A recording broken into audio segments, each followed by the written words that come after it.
All right, what's going on, you guys? Nick here with Nick Strength and Power. So I got a pretty interesting topic for a video for you guys today. I got a question from a subscriber asking, are there any poses that were specifically banned from professional bodybuilding in the IFBB or in the NPC? And the answer to that question is yes.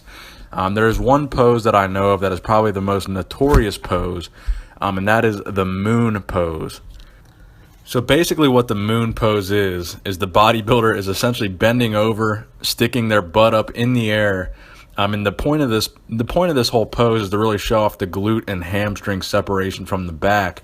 And the person that popularized this pose was really Tom Platz. So really, in my opinion, Tom Platz is the only bodybuilder that should be allowed to hit this pose because of how insane Tom Platz's legs actually look. And really any other bodybuilder, especially in the NPC, is probably not going to pull this pose off anyway, and it's really just going to look kind of strange and kind of out of place on stage. Now, I believe the only other bodybuilder to pull off a pretty impressive looking moon pose was the king himself, Ronnie Coleman. Obviously, Ronnie's leg and glute development was insane. Now, I do understand why the NPC and the IFBB have banned this pose and why they're trying to kind of protect their image by banning this pose.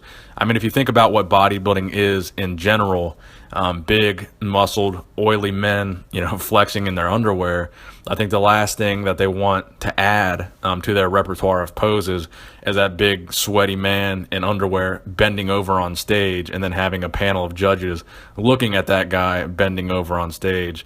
So I can definitely understand why they did away with this pose, but I do think it is kind of a double standard since the bikini girls do have that pose, a similar pose where they just kind of stick out their butt on stage, although it's not to the extent of actually bending over. I think it's kind of a double standard, but I definitely understand why they got rid of it. And to my knowledge, the only other kind of banned or maybe frowned upon pose was the infamous Calcic Crucifix pose back in the day.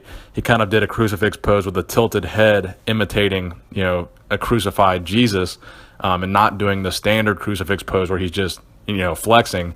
So that was an instance where he was really just disappointed with his placing at the 1978 Mr. Olympia. So he did that pose as if he was crucified or being screwed by the judges, and that's why he posed like that. I've actually got a whole video about the whole scenario on my YouTube channel. It's called The Crucifixion of Calcic if you want to learn more about that crucifix pose. Those are really the only two poses, to my knowledge, that are frowned upon or specifically banned in the moon pose. So let me know what you guys think in the comment section below about that moon pose. Please give the video a thumbs up if you enjoyed it. Nick Strength and Power, signing out.